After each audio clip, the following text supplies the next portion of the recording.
Hello, MCA Commercial Arts students. Welcome to the latest episode of Miss M Tries to Teach You Things. So the first thing you're going to want to do for creating your illustrated typography word is, I'm going to say, let's use Illustrator because you guys are really familiar with Illustrator. Now, you guys, if you're in room 345, you're going to be using Illustrator Creative Cloud, which is the same version that's in Mr. Ingham's room. And things are going to be maybe slightly different because I'm using a different version. I'm using CS6, and I'm also on a Mac while you guys are on PCs. But a skill you guys will need to have is, of course, using the same program on multiple platforms, because when you get a job, they might not be all Mac, or they might not be all PC, and they might have a different version. So it's good to get comfortable with different versions. So in Illustrator, you're going to make a new artboard. And so you could call it Illustrated Vocabulary, or you could call it whatever your actual word is.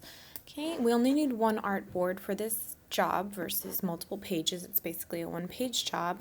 And here in the size, you're going to need to decide, is your image going to be a portrait mode, 8 by 10, so this would be 8 inches wide, 10 inches tall. Is it going to be a landscape, 8 inches tall, 10 inches wide, or is it going to be a square?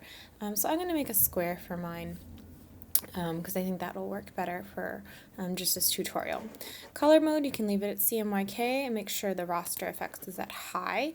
Basically, you want it at a higher resolution. Okay, you can leave the bleeds at 0. Okay, so we're going to say okay. Ooh, we've made a square, so we have our rectangle here.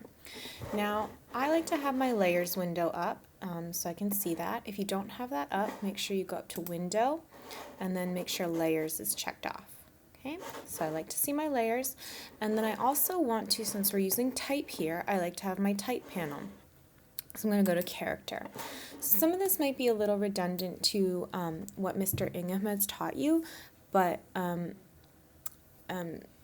sometimes, some of you said he taught this to you, and some of you guys might not have been paying attention, or I'm not exactly sure. Either way, so it might just be your view, and it might be new for some of you. All right, you're going to find your type tool, and then just draw a text box, click and drag a text box, and I'm just going to use that word push, P-U-S-H, the kind that was in the starter. Okay, and make sure it's kind of a basic font, all right? So you do not want something like this, okay? You do not want a decorative font for this, all right? The idea is that you're manipulating the letters on your own and not relying on the font. So you're going to pick something basic. You're going to want something like Arial is acceptable to start with, or, Times New Roman, something like that.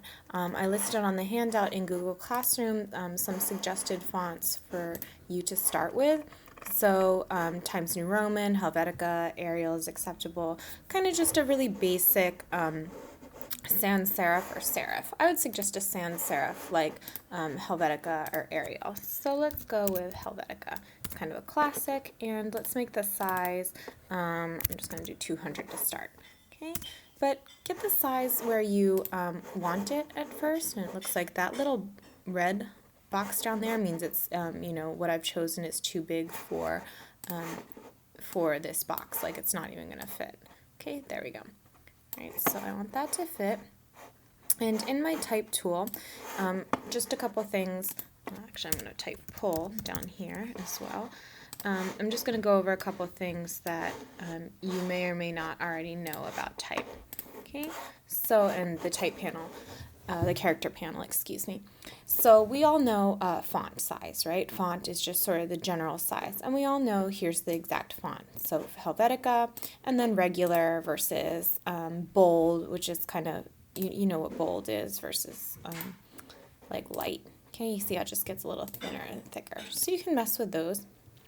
And then you can also mess with leading if it's important. Leading is the space in between your lines or rows of text. So right now it's on auto, and it's saying if you have a 200-point font, you want a 240-point leading. So if I decrease the leading, and I'm actually just using the scroll wheel on my mouse, so you see when the leading is smaller, the space in between each line becomes more narrow to the point where it's overlapping. All right, so you can adjust the leading if that's appropriate. And then, of course, the kerning is the space in between the letters as well. So if we go here, all right, if you notice, oh, okay, I guess on this one it's different. I'm sorry, I'm used to using Photoshop a little bit more. Let's see if we can do it. Yeah, I guess, never mind, we're not going to be using kerning today. But you could adjust the tracking, which is a similar concept, you know, just adjusting the space in between your letters. So if you use a negative number, negative 100, see they get a little squished.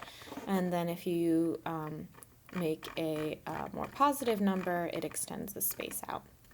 Okay, so that might make sense for your words. So get it close using the character tools first.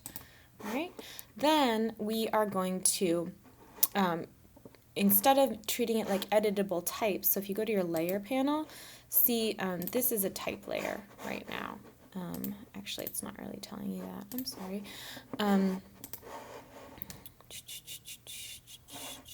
Sorry, this is a painful video. Okay, now I'm going to actually make these into sort of editable shapes, right? We don't see any paths or anchor points right now here, but we want to be able to manipulate these letters. So you're going to go up to type, and you're going to say create outlines, okay? And so you just saw, right, how it went from here, and then to create outlines, you went type, create outlines, and see now they are editable things. I'm going to go back because I did something that I'm not exactly sure what happened. Okay. I just changed the background color. That's why it looked a little weird. Okay, so we're going to go to type, create outlines, all right, and then you're going to go to object, and let's ungroup them, okay, so that we can treat them all separately so that when I move the P, it doesn't move the U. Okay, so now you can, like, say I wanted to make the push kind of like what we saw in the starter. I want to rotate it. So then I'm just going to rotate the P so it looks like it's pushing on the U, and then I'm just going to scooch it over to the side like that. All right, and then maybe I want it a little bit bigger too. So I'm going to hold down Shift, and I'm going to drag the corner so that the P, just the P, is a little bit bigger. But of course, you can also manipulate the letter like you've been using to manipulate shapes in Illustrator. So if you just want to manipulate one certain anchor point, right, you just need to get that anchor point and mess with it. Wow. There we go. There we go. So I just double clicked on it. Okay. You know, you can adjust subtly or not so subtly, like in my example here, you can adjust the shape of that letter to better communicate your word. Okay, so this should be more familiar to you. So using sort of the existing typography, you're going to create the outline, ungroup it, and then manipulate it. Okay, when you're all done, of course, you should save one version as an Illustrator file. File, save as. Okay, make sure it's the AI file. Save it, back it up in your Google Drive. Okay, and then you are also going to need to, let's check the directions. Okay, and then you are going to need to print it out. Okay, when you're all done, if you want to check in with me or Michael before you're done, that's fine. Definitely have a digital copy for your portfolio, but this time you're going to print it in as a, turn it in as a hard copy. All right, so you're going to print it to printer 345C. Okay, so on yours, you're just going to go File, Print. Again, it'll look slightly different because you're on a PC. Okay, and the printer, make sure you find 345C. It's not here because I'm at my house right now. Okay, but I can work with you to print it out once it's all done. All right, so that's just a little crash course of how to kind of manipulate your letters when you're ready to move on to that step. Okay, see you tomorrow. Bye.